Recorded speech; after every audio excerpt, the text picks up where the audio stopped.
Although I will say there's nearly 10 pages of just recommendations in the executive summary. And this shows you a little bit of just how big a gargantuan task that we have in front of us.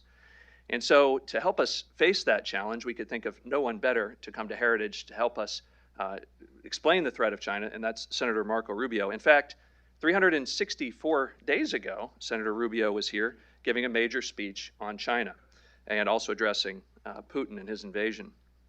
That speech had recommendations to face China, everything from domestic unity to empowering our allies, also strengthening our economy and countering CCP espionage. That speech, in fact, has been echoing in our minds as we've been preparing this report. Senator Rubio is an inspirational leader, a policy expert, and more than one nonpartisan analysis has said he's the most effective Republican in the Senate. He's also among the most principled, earning a 98% score from our sister organization, Heritage Action for America, on their scorecard. And not only is he a policy leader, but he cares deeply for his constituents. In fact, helping them to navigate the complex national government, his office helped nearly 20,000 Floridians in 1 year, to give you a sense of the scale of that wonderful state. Thankfully, for those of us who live outside of Florida, he also applies his principles and a considerable portion of his time helping us think through national challenges. He is vice chairman of the Intelligence Committee, and he also serves on the Senate Foreign Relations Committee. He's a stalwart leader for human rights. He's for a strong national defense and for ensuring opportunity for everyone. So please, ladies and gentlemen, welcome to the stage, Senator Marco Rubio.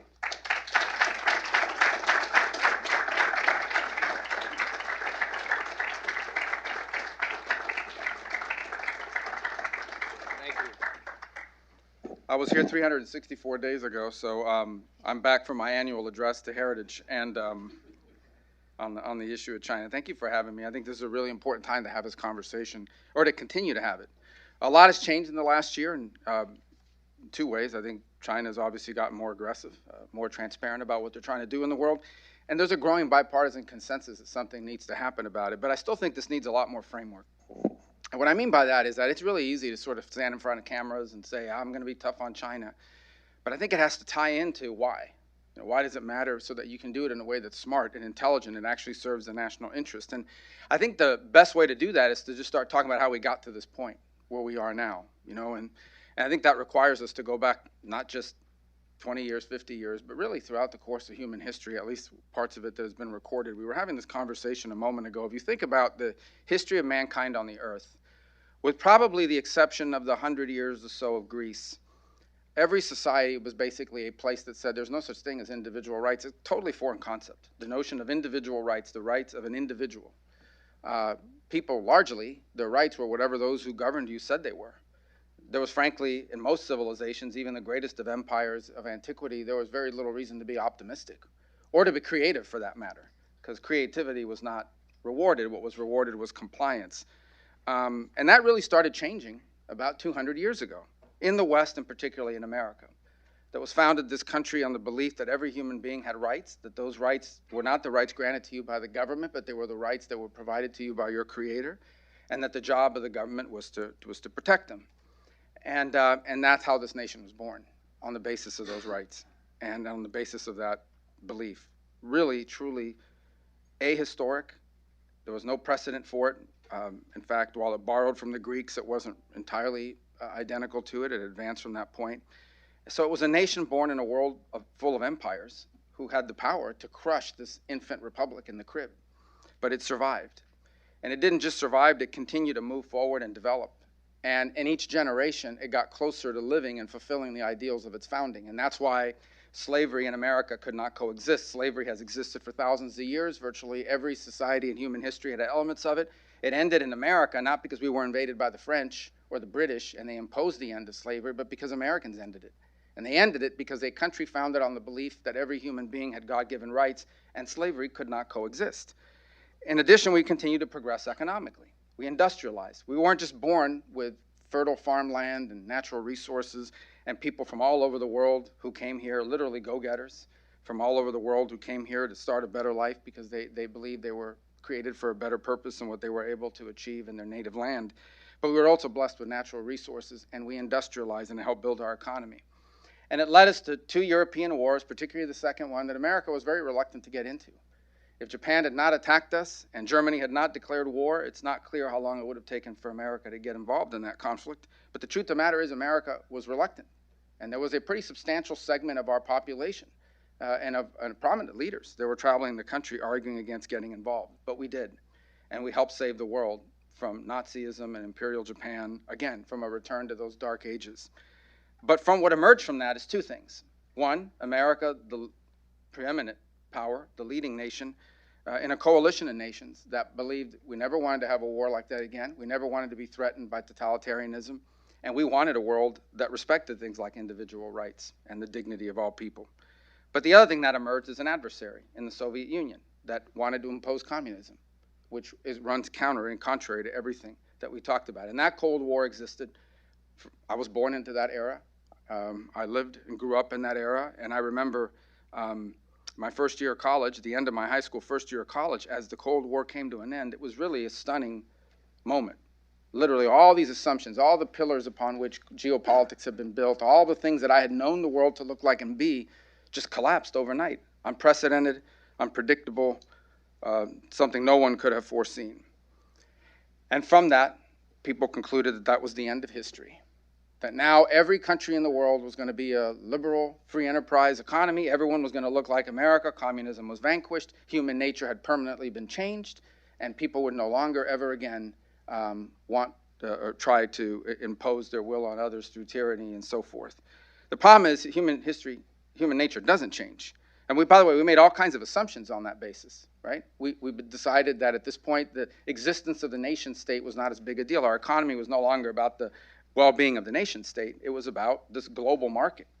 The notion was that if 2 countries had McDonald's, right, they'd never go to war. It sounds stupid today, but I'm telling you, plenty of professors around the world would tell people, if 2 countries with McDonald's have never gone to war, that has obviously now changed. But the point being is that those are the kinds of thinking that were out there.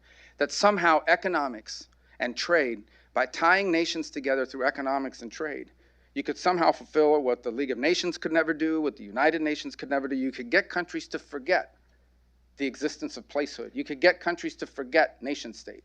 And you could cause them to instead view themselves as citizens of the world and consumers in this global economy in which everybody was a winner and no one was a loser. The second thing that happened is that we were an unrivaled power. Honestly, from the end of the Cold War, I would say up until about the early 2000s and 10, 12, 13 period, this was a unipolar world. America was the only global superpower, the only nation capable of projecting power geopolitically, militarily, and culturally around the world. And what happens to a nation that is a unipolar power? Well, it reminds me a lot of virtually every NBA game, where it doesn't matter, right? I'm not saying it's fixed. I'm just saying this. It doesn't matter. You could be up like 30 points in the third quarter. Every NBA game seems, especially in the playoffs, like narrows down to 2 points at the end of the game, no matter how much somebody is up early on. And I don't know what the psychology is behind it. I'm not a psychologist, although I guess when you serve in the Senate, you've got some pretty advanced studies in psychology. But I'm not a psychologist, but I can tell you that my sense of it is that complacency is part of a human tendency. And with it comes decadence. And with it comes the belief that everything's going to be fine. We don't need to do anything. Everything always works out for the best in the end, automatically, because it always has, because that's all we ever own. And that's basically what we have today. Today, we are a country where the majority of people in government, and certainly the majority of prominent people in society, have never lived in a world where America has a near-peer competitor, another country with similar power and with hostile intentions. We've never lived in a world like that. And much of our policies and our approach to the world to this day are built on a world that no longer exists. And that brings us to the point. And part of this, by the way, in this decadence is, we convince people they're not citizens, you're not workers, you're not family, you're consumers. Life is about what can you afford to buy. Happiness is built on, can you buy this? I mean, literally, we create holidays just to force people to buy things. I mean, we spend all this money on analytics and so forth, convincing people you really need this, you'll never be happy, and your wife or your husband will never be happy, and your children will not be happy, and your life will not be fulfilled if you don't own this car, or you don't own this Peloton, or you don't own this. I don't mean to pick on any of these brands. I'm just telling you that that's sort of what's happened.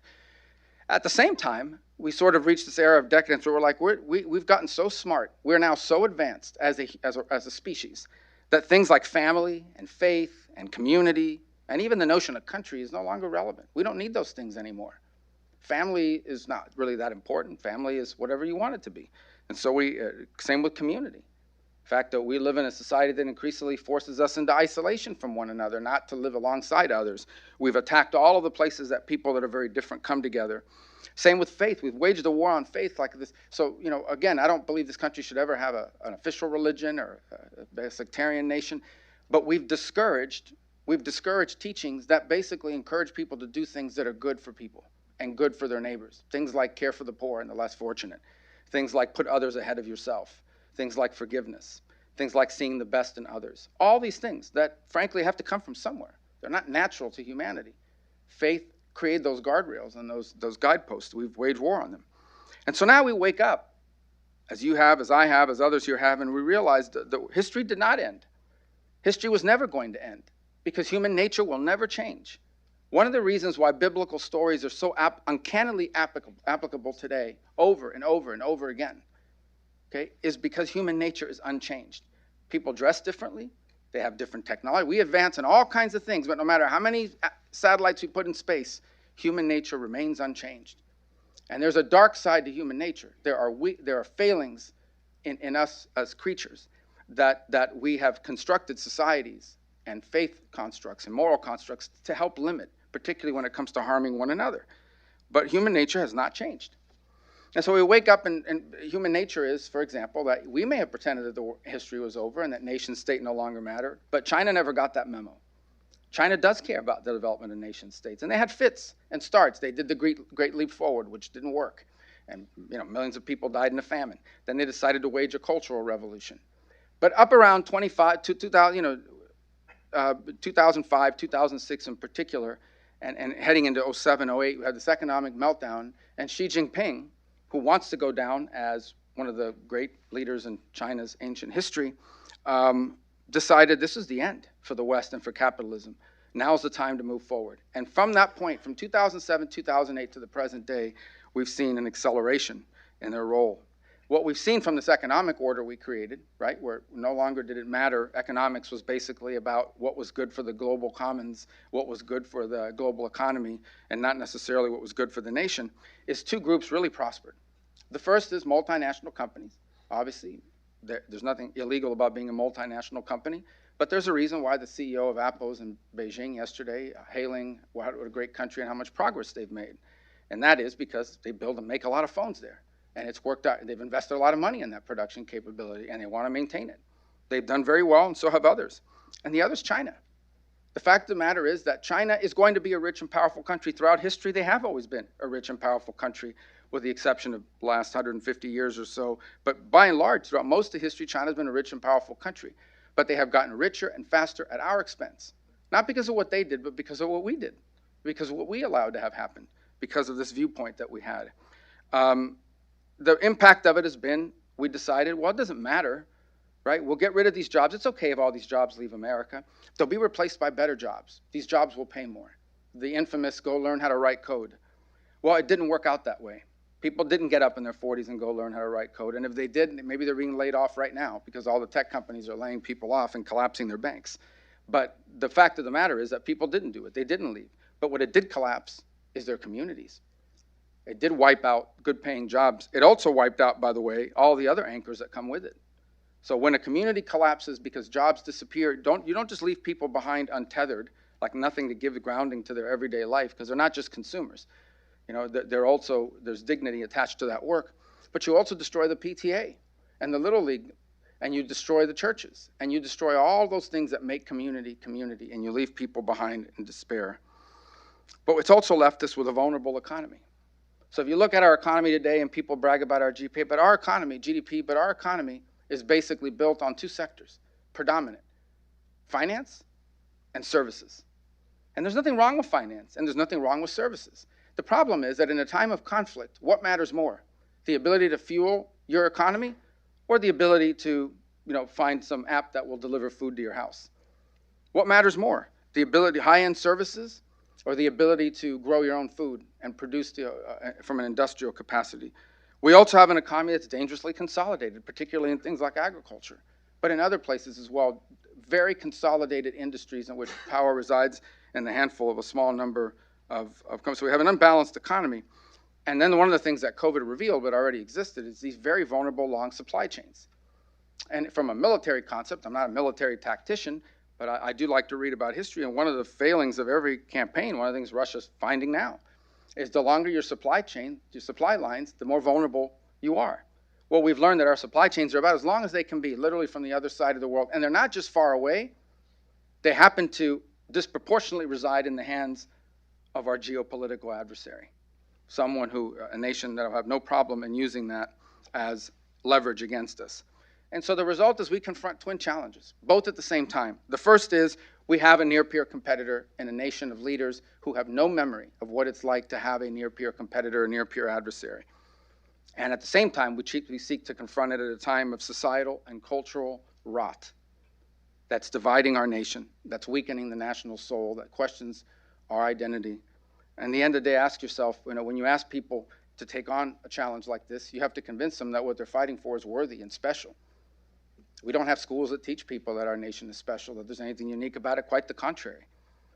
And all the other things that make a nation strong. We're a society that's waging war on truth, on basic truths, things like gender doesn't exist anymore. And all of these sorts of things that we confront on a daily basis that are nonsensical, but it creates the societal rot and destruction from within that makes it hard for us to unite people, much less rally behind a great cause. So I will confess I did not read all 100 of the recommendations. I read the executive summary. I said them. That's why God made executive summaries. But I do look forward to it, and I think some of it is really our challenge is to turn these ideas into something that's operational. But I think really the way forward begins with this, and that is events like today, organizations like Heritage, that help us to wake up and to realize that we are not just in a competition. We're in a conflict. And I say, people think conflict, they think war. I don't want there to be a war. There's never been a conventional war between two nuclear powers. So no one can tell you where that goes over the long term, probably not to a very good place. I don't want there to be a war. But that doesn't mean we're not in a conflict. We are in a conflict. A geopolitical conflict, a diplomatic conflict, a societal conflict, a technological, a commercial, a trade, at every level. And frankly, certainly a military competition when it comes to capabilities. So we are in a conflict, and we are in a conflict with a nation state that doesn't just seek to replace us, doesn't just seek to be the most powerful nation in the world. They seek to reorient the world. If you look at Xi Jinping, and here's the one thing we've gotten really good at. For a long time, these Chinese leaders would give speeches or put out these slogans, these 8-character, whatever they call them, but then they would say something completely different in English. But now we've got enough people translating Mandarin so that we can see exactly what they mean. And they talk about, crushing the heads of the capitalists and, spilling the blood of those who dare to challenge China. Please be under no illusion. China envisions a world in which they are the world's most powerful country, and they view America in general, in specific, and the West writ large as decadent, hollow, and in rapid decline. What they see in these speeches that I give here today is the temper tantrums of the dying throes of a once great power. That's what they see. They think America's in rapid decline. They're just having a temper tantrum. All the great powers have temper tantrums as they go towards their death. And that's what's happening now. And they fully envision a world in which China is the most powerful country. Now, if China, its government, resembled the government of Belgium or Luxembourg or the Netherlands, maybe we wouldn't be having this speech today. We probably wouldn't be proud about it, but we would feel a lot like the Brits did when America supplanted them in the world order. But what we have here is something very different.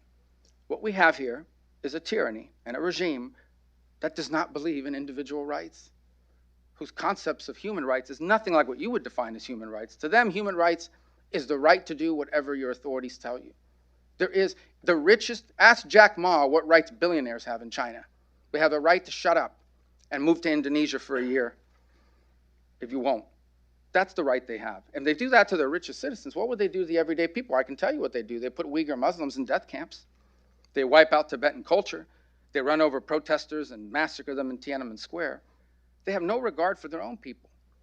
And so does it matter that a country like that would become the world's most powerful country? Absolutely. And this is the argument they're actually making. As China goes around the world, and you read Xi's translation, what he's basically saying is, this model of the West, of individual freedom, of human rights, of democracy, of all these sorts of freedom of expression, freedom of religion, freedom of opinion, That model doesn't work. It's chaos. Just turn on the news. It's chaos. Look at Israel. Look at America. Look at France. It's chaos. You see any of that in China? You should follow our model. And frankly, it's appealing to some. Because in a world that's uncertain and unstable, security is attractive. And that's what authoritarians always promise, security at the expense of your freedom. Give up your freedom.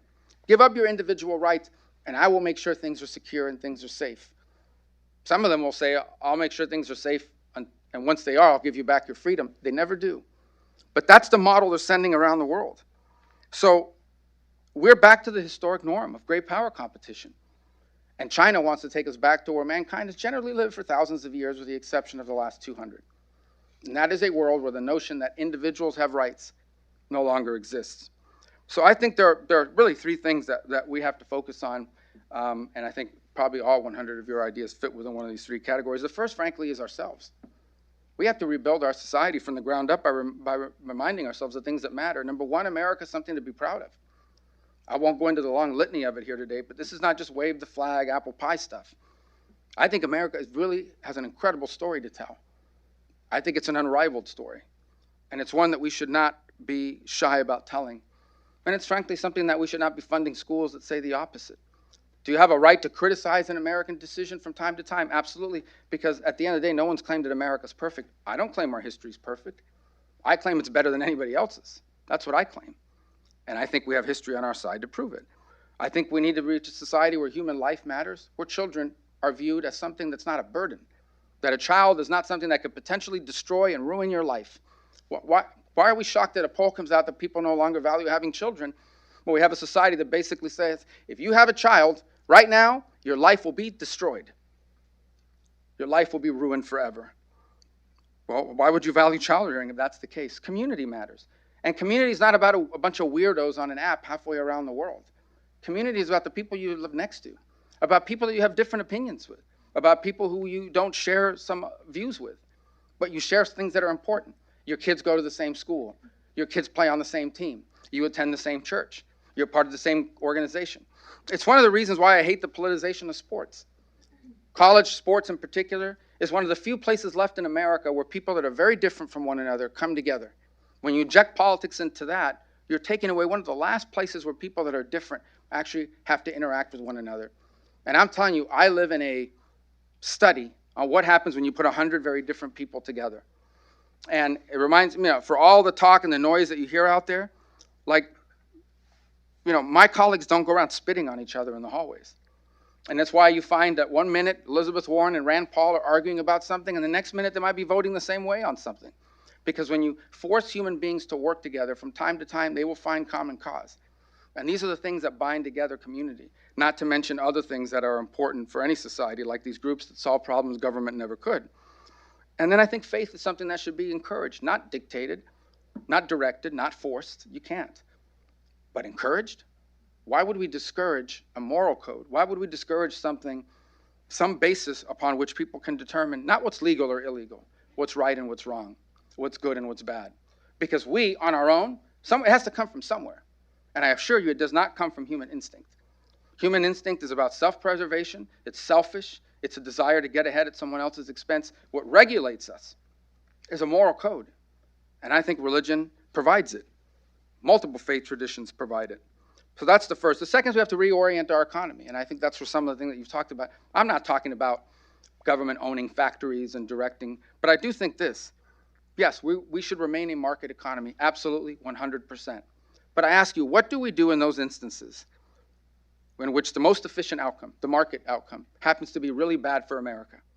So for example, the market says it's cheaper to make medicine in China. Let's make medicine in China. There's no doubt that from a market perspective, if I was an AI robot, I would say that is what we should do. But I'm not an AI robot. I'm a U.S. Senator from Florida in the United States of America. And I think it's a really bad idea to depend on China for our medicines, even though it's cheaper to do it there. And so when that happens, we have to decide who serves what. Is the country the handmaid of the market, or is the market there to serve the country? And so I think we have to get back to a point in which we view not just the market, but trade in general as something that we should value to the extent that it furthers the nation. And this is not some anti-Reagan view. On the contrary, Reagan People forget. Reagan took on the Japanese. We had a trade war with Japan because they wanted to dominate personal computing in that technology sector. And it's the reason why multiple countries in Asia today have electronics industries, because Reagan took it on. He understood the difference between fair trade and mercantilists. And he also understood that there were things that are important to America's future. There are things we have to be able to do. You can't be a great power if you're not an industrial power. It's just that simple. Look, both the Japanese and the Germans had superior technology and weaponry than the United States. You know what decided that war? That they had better planes, but we had more of them. Because for every one of their planes that got shot down and every one of ours that got shot down, there were 5 more on the line ready to be produced, and they couldn't match it, and neither could Nazi Germany. And that's what ultimately decided the war. The Second World War was won as much as anything else by industrial power. So industry looks different in the 21st century, but you can't be a great power without industrial power.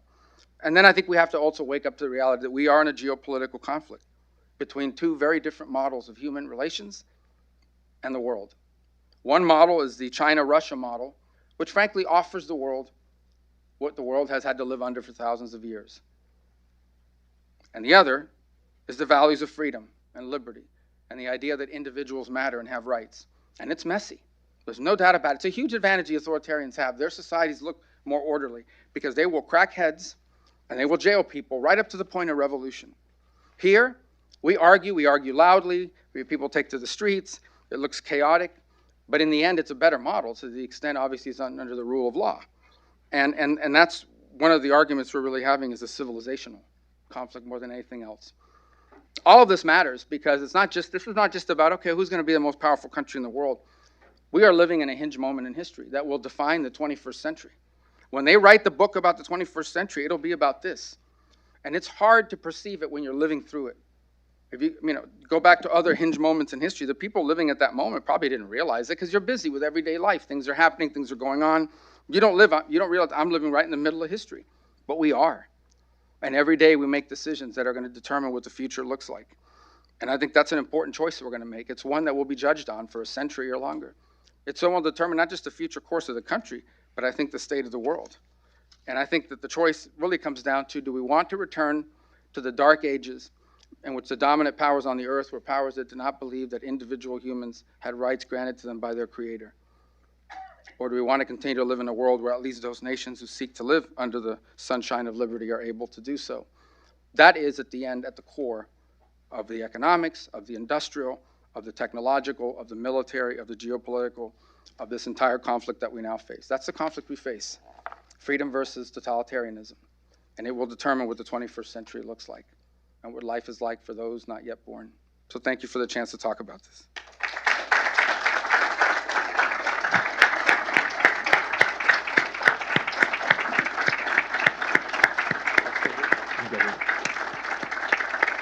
Thank you.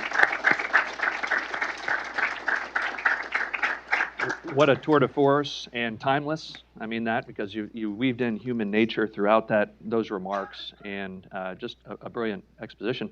I think we have time for one question. Unfortunately, I'm going to take it. Unfortunate for you. You spoke very, very well about the need to have a strong culture, a strong economy, and realized that the battle that we're in. And I wonder, one thought that I had on this is merit and opportunity. And there's no one that speaks more eloquently about the need for everyone in America to have opportunity and to be able to rise based on merit. And if you look at the Chinese Communist Party, in some ways they encourage merit. So the average Chinese family spends about a year's salary preparing their child for college entrance exams. And at the same exact time in the United States, we're talking about getting rid of entrance exams altogether. So I wonder if you could talk about the need to get back to opportunity and how that would make us stronger vis-a-vis China. Well, a couple points. In totalitarian regimes, especially in Marxist ones, yes, they value merit, but there's an entry fee, and the entry fee is compliance. Mm-hmm.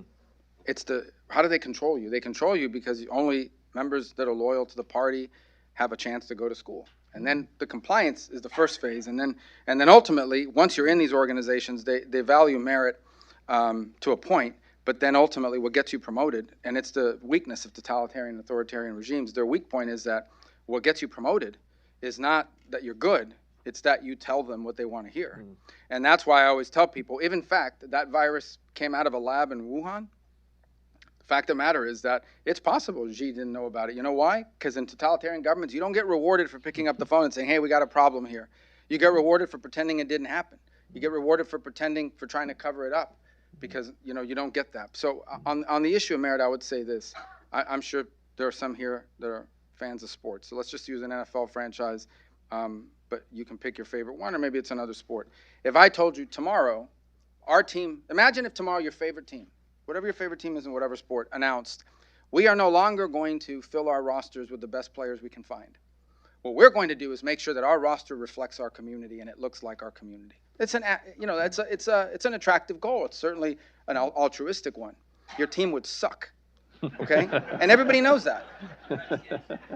And everybody knows that. And there isn't a single sports franchise in America that builds its roster that way. What they do is they say, I don't care what this dude's last name is. I don't care where he went to school. I need to find people that know how to play and can play and are good. That's what they all do. So if that's how we treat our sports franchises, why would we not treat our other institutions the same way, and certainly our country? And when someone says to you, well, unless we do that, then certain people, because of their background, will not be able to succeed, well, now you're being discriminatory. Because now what you're telling me is that there are people that are incapable of doing that because of where they come from or because of their race or ethnicity or gender. And so you have to somehow step in and provide them an opportunity. Now, that's different from a structural impediment. Okay, if there exists a structural, I'll give you a great example. I mean, one of the things that I've done proactively, we try to make sure that minority students are aware of the opportunity to have paid internships in Washington. Because I never had the chance to do that, and if I had done so, I probably wouldn't have run for the Senate. But I had, that's an opportunity I didn't even know existed. Like, I had no idea that even existed. And there's probably an impediment, whether because they can't afford it, because they don't go to a school that talks about this opportunity and so forth. There's nothing wrong with that. There's nothing wrong with saying I want to expose people to opportunities they're not otherwise knowing exist. But that's different from saying we are going to hire people solely on the basis of filling out, making sure that because now what you've done is anti-American. You've now basically turned American into something it's never been. American's never been a race. It's never been an ethnicity. Anyone can be an American. Doesn't matter what your background is or where your parents came from. And when you argue differently, you're basically arguing something that goes counter to our very identity as a nation, one of the things that makes us unique and special. So that's where I think opportunity really matters, having an economy that creates opportunities, removing artificial impediments, but not doing it in a way that somehow categorizes each of us, not as an individual, not as a person with a unique set of experiences and abilities, but as a race or an ethnicity or a gender. When you do that, when you start categorizing people as that's their number one attribute, that's un-American and it's destructive. Wow. Senator. Well, we do need to keep you on time. The Senate is in session today. We're really grateful for your time and your leadership on battling the Chinese Communist Party. Thank you for being here. Thanks so much for having me. Thank you, guys. Thank you.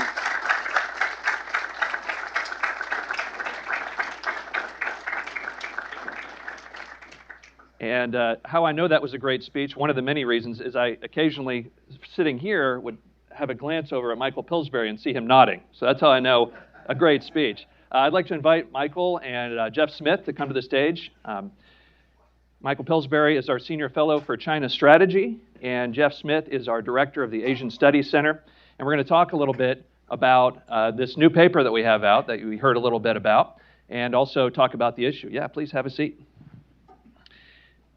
So, wow, what a tour de force. And, you combine this speech and last year's speech, 364 days ago, you have a combination of a lot of good, solid recommendations and a big picture view of the civilizational conflict here.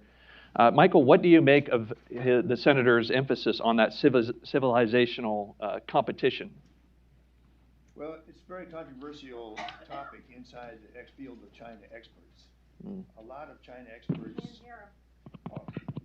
So I talk louder? Until they fix the microphone, just, speak a little louder. The word civilizational is a very important debate about China. You have China experts who say, no, it's a Marxist-Leninist state, and our battle is with Marxism-Leninism. It's not Chinese civilization. I don't belong to that school. Yeah, we'll take the handheld mic. I think his mic has gone bad. Probably was made in China.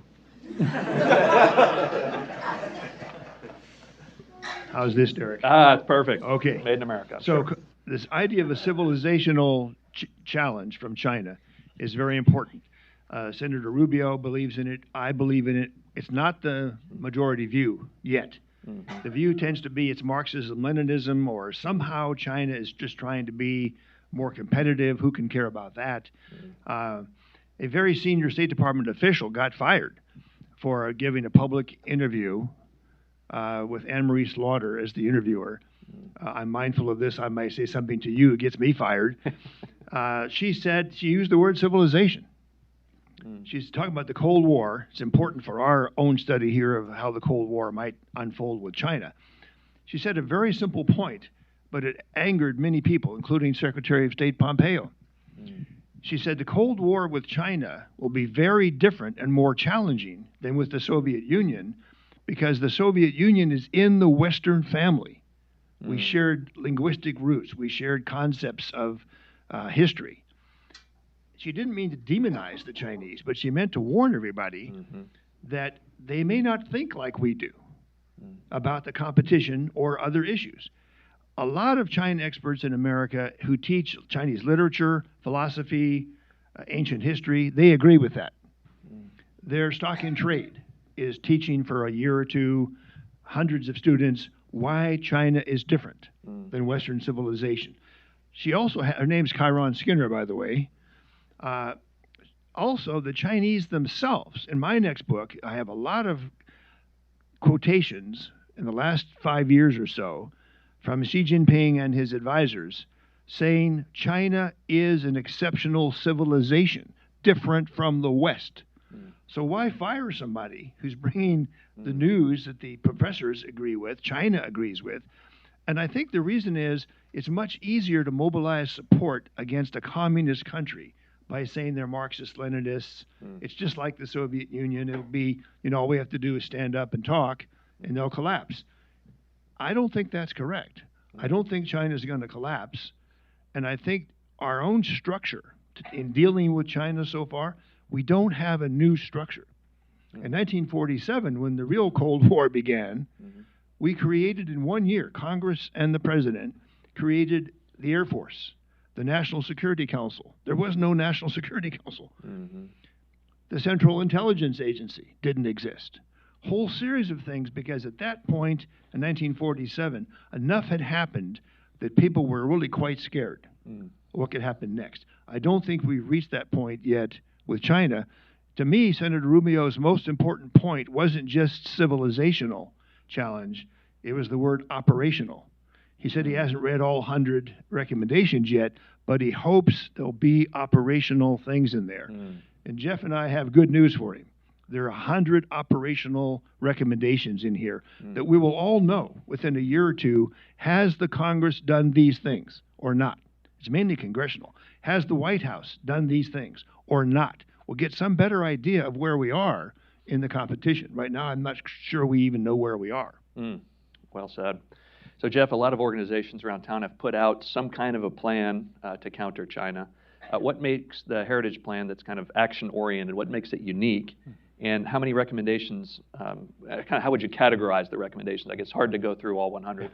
Yeah, I don't think we have enough time for that. Is my mic working all right? Sounds like it is. Great. I think his lapel mic's working. I also actually first want to give Senator Rubio a quick shout out. Yeah. China has become a popular topic now on Capitol Hill, but Senator Rubio was talking about this before the cool kids. Senator Rubio, you can go back 10 years, was laser focused on the China threat before it sort of took over the rest of Washington. So credit to him and credit to the speech he gave today. This paper does a few important things. One, I think, is that it makes the hard calls at both a macro level and at a tactical level. And so the first part of this paper deals with the state of the China-U.S. relationship and what we call a new Cold War. And so the paper is not afraid both to call China an adversary and to identify that we're in a new Cold War. And we explain why in both cases. Why do we see China as an adversary? This is the series of actions that it is doing to undermine the United States. We explain in great detail why we see China as an adversary, why the relationship has grown to such a contentious level, why it in some ways is a more potent adversary than the USSR was, why we explore why the engagement policy that we pursued for decades failed, and how did we get to the stage that we're at today. We look at what are China's current strengths and weaknesses, and how might those weaknesses be exploited, and where do we have to shore up our own weaknesses in order to be effective in the future. So if part one looks at the big picture, 30,000-foot level, part two, which is really what we call the heart of the plan, drills down specifically into 48 separate issues or fault lines in China-US relations. And they're broken up into 5 broad categories. What do we need to do to protect the homeland, to secure US prosperity, to properly reorient our defense posture, to hold China accountable and diminish the CCP's influence, and what do we need to do to exercise global leadership? And these 48 separate issue briefs contain over 100 policy recommendations, specific policy recommendations, covering the whole gamut of issues that you could imagine in China-US relations. Export controls, Chinese lobbying, fentanyl, CCP espionage and IP theft efforts, critical minerals, supply chains, Taiwan, restoring conventional deterrence. It is a grand survey of the new Cold War. And each section does 5 specific things. Identify the problem, articulate the policy solution, look at how that policy solution has to be operationalized, examine the impact of that policy measure that we're suggesting, and then look at what do we need to do with allies and partners. We do think this is very much a challenge that requires burden sharing and leaning on our treaty allies and strategic partners around the world. The last thing I'll say that it underscored for me in particular is how much this is a whole of society effort. How much of our problems with China, the threats that China poses, are being grappled with at a state and local governance level. And in some ways that's a vulnerability of ours, that we're doing some things better at the federal level, but it's the subnational level where China is operating where we have some of the greatest vulnerabilities. And so this you hear the phrase, it's probably overused, but from Main Street to Wall Street, this is going to have to be a whole of society effort. Wow. And I want to pick up on something Jeff said, Michael, and ask you about it. And actually the senator did as well. They talked about engagement, or this idea, you know, if you open up a McDonald's, you democratize, and no 2 countries with McDonald's have gone to war and so forth. You've served pretty much every president since Reagan and before. You've seen China relations develop over the decades. What do you think, what were a couple of the turning points where at least people are now starting to wake up, I feel like? It's not complete wake up yet, and there's still a lot of people that are in denial, but tell us what you've seen over the last few decades and how that issue has developed and where we are today. Well, going back to President Nixon's visit in February 1972, there was already somebody who woke up. His name is Bill Buckley. He's been here. He's a very famous, maybe the most famous conservative of the time. There's a tape recording of Nixon and Kissinger talking to each other, which I've listened to out at the Nixon Library.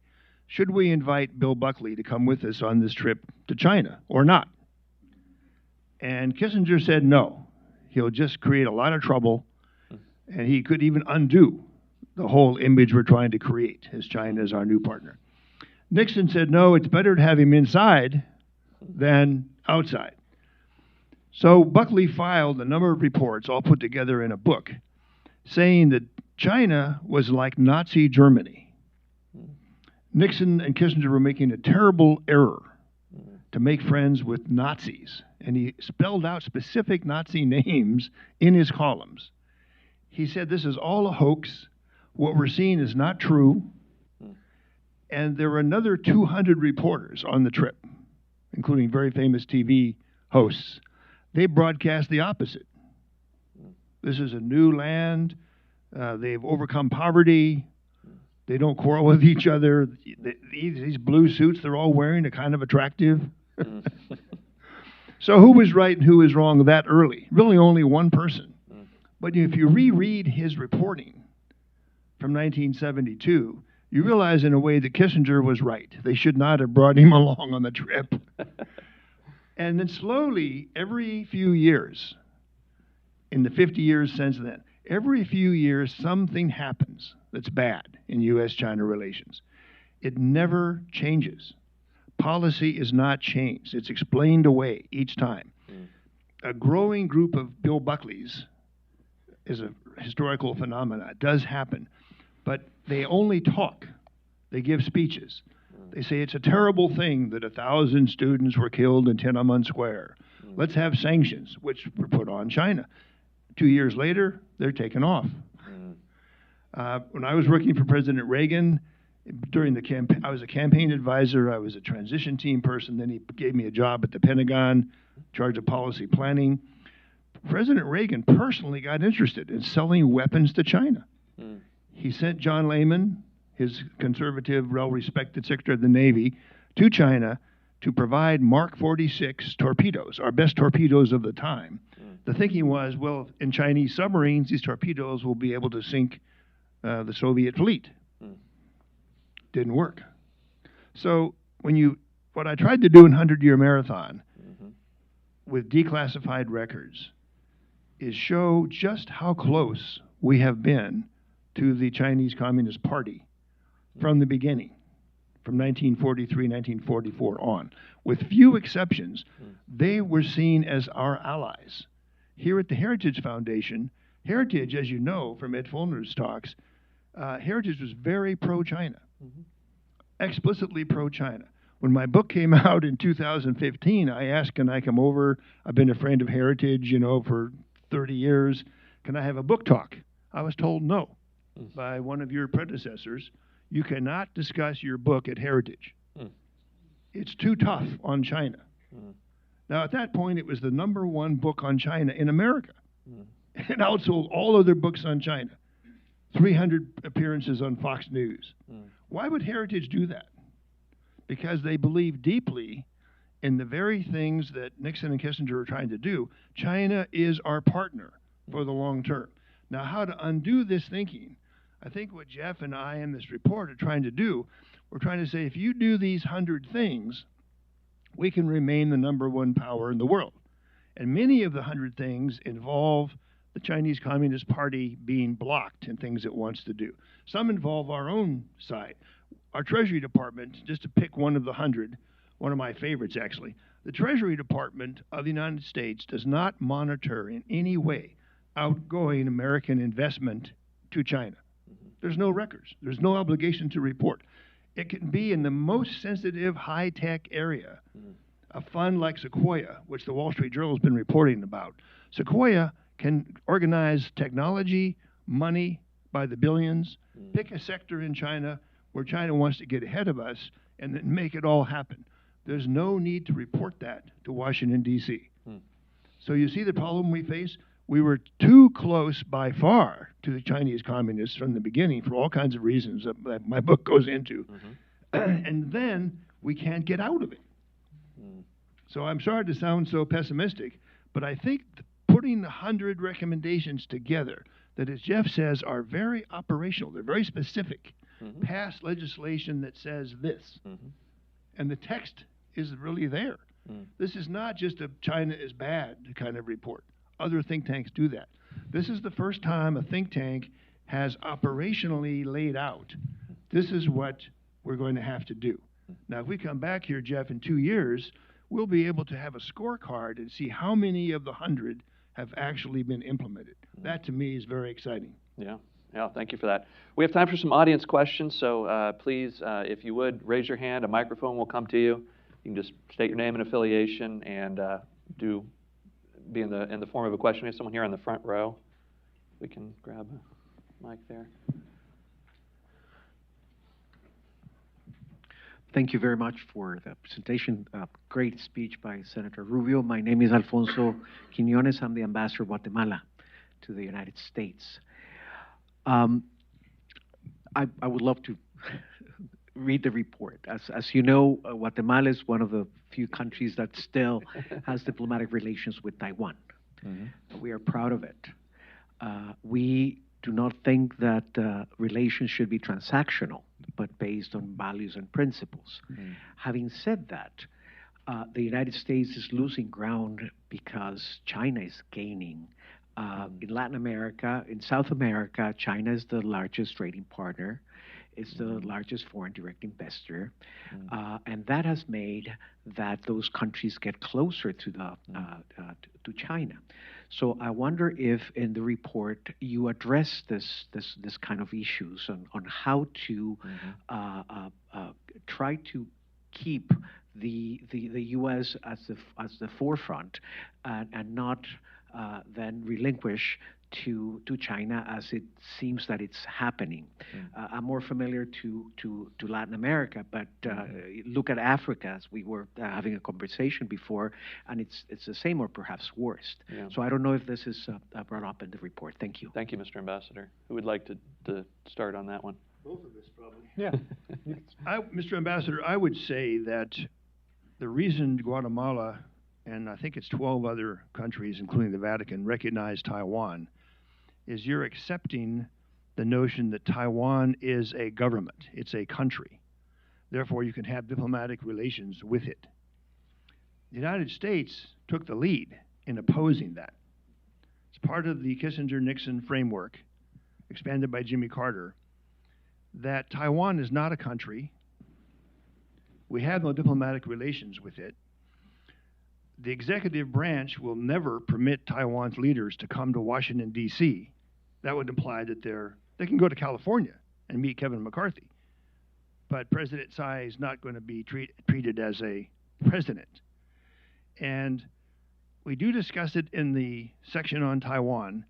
This really undercuts deterrence for Taiwan. Because how can you deter an attack on Taiwan if Taiwan belongs to China?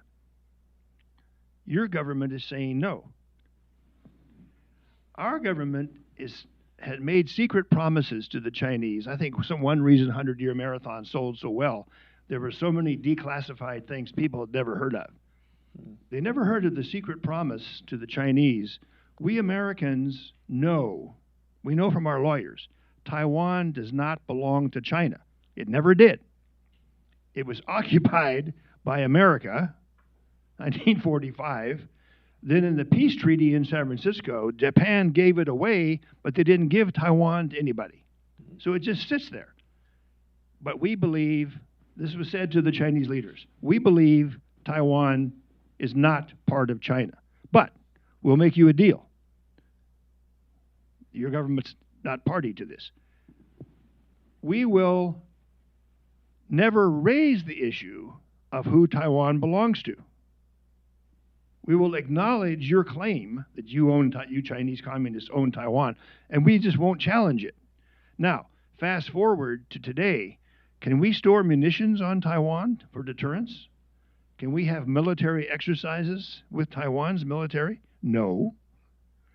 Can we have communications with Taiwan's military? No. Did we close our command center on Taiwan to defend it back in 1978? Yes, we did. We closed it. Did we take out our nuclear weapons from Taiwan? That publicly nobody knew we had nuclear weapons in Taiwan, but the Chinese knew. They made it part of the deal. You want to recognize China, do business with us, take the nuclear weapons out of Taiwan and all the other U.S. military forces that are there. You would think Nixon and Kissinger would say, hell no, we can't do that. No, they took them all out. So you see the problem with Guatemala?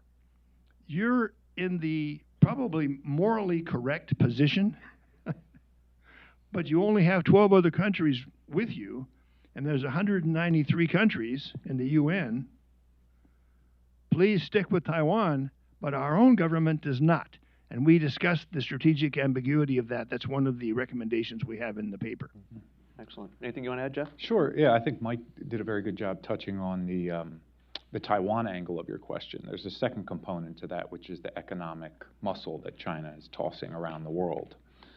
And this is one of the key points, I think, in our analysis. if this is a new Cold War, China is a very different adversary than the Soviet Union was. One of the things that makes it much more capable and dangerous is that it is an economic peer of the United States in a way that the Soviet Union wasn't. So we are not only grappling with a country that has substantial economic foundations, but that is intertwined with us and our partners and allies economically in ways that the Soviet Union was not. And that creates vulnerabilities for the United States and our partners and allies, and it creates challenges. You know, despite the trade war and the Trump tariffs and COVID-19 pandemic and the decoupling efforts and all the tensions we have in the relationship now, China-U.S. trade is still growing and breaking new records. And this is a fundamental dynamic that we're not accustomed to. And how do we protect ourselves from an adversary who has social media spying apps on the phones of 100 million Americans? How do we contend with an adversary that's able to throw money around to coerce other nations to do things like switch recognition, or punish nations for hosting a U.S. missile defense system, or punish nations for evicting Huawei from their 5G networks? This is a significant challenge that we have to grapple with. One thing we need to do is not hamstring our own economy. We need to unshackle economic growth, the economic miracle in the United States, and continue to be a leader of the free world with our own sort of robust economic programs at home and abroad. But it definitely creates a new set of vexing challenges that we have to grapple with. And that's one of the new components of this new Cold War that we address in the paper. All right. I see we have a lot of questions. We're very short on time, so we'll do rapid fire questions. We'll try to take two. Let's try right here first. I saw his hand first. We'll try to be very, very quick and brief. Sure. Marty Dannenfels, Center for Urban Renewal and Education. Could you explain the geopolitical consequences to the United States and our allies if China takes Taiwan? You want to take some other questions? Okay, yeah, why don't we do that? We'll do real quick, let's do the two hands there, and then we'll... How are you? I'm Christopher Carter from Real America's Voice. We talk to a lot of people about these experts from China, but I don't want to talk about economics right now. What do we know about the organ harvesting in China? What we hear is a brutality that is unmatched since the Aztecs. At NIH, you have 4 years. That's if you're a somebody, a celebrity, a politician, somebody with money. In China, you have 4 weeks. Perfect match, a liver, lungs, whatever. How is our government letting them get away with this? Why don't they declassify the information and show them the camps where people are being imprisoned?